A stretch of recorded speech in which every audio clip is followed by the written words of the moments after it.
নমস্কার বন্ধুরা, আমি আজকে একটা এমন মানুষের সঙ্গে আপনাদের পরিচয় করিয়ে দেবো যিনি মন থেকে খুবই সাহসী। শারীরিকভাবে অক্ষম হলেও মানসিকভাবে মনের খুব জোর আছে। উনি শারীরিকভাবে অক্ষম হয়েও বাড়ি বাড়ি ঘুরে ঘুরে এসে ধূপ বিক্রি করে নিজের জীবিকা নির্বাহ করেন। দাদা, আপনি কোথা থেকে আসেন? ঠাকুরপুকুর থেকে।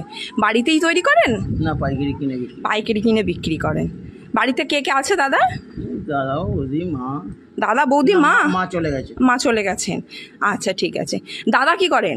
দাদা এখন বর্তমানে বসে থাকে, বয়স হয়ে গেছে। দাদার বয়স হয়ে গেছে। ছেলে ও আরবে কাজ করে। আচ্ছা আচ্ছা আচ্ছা আচ্ছা। আর বলছি কি যে কত দাম এক একটা ধূপের? কত দাম? 15 টাকা। 15 টাকা করে।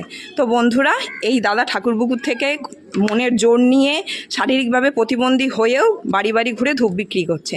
তো সবাই এই দাদার কাছ থেকে একটু ধূপ কিনবেন। আমিও মাঝে মাঝে ওনার কাছ থেকে ধূপ কিনে ওনাকে একটু হলেও সাহায্য করি। আর দাদা আমার কাছেই, দাদার ব্যাগটা খুব ছিঁড়ে গিয়েছিলো, নষ্ট হয়ে গিয়েছিলো। দাদা আমার কাছে একটা ব্যাগ চেয়েছিল, তো সেই ব্যাগটা আমি কিনে এনে দিতে পেরে আমি খুব খুশি। দাদা, আপনি খুশি তো ব্যাগটা পেয়ে?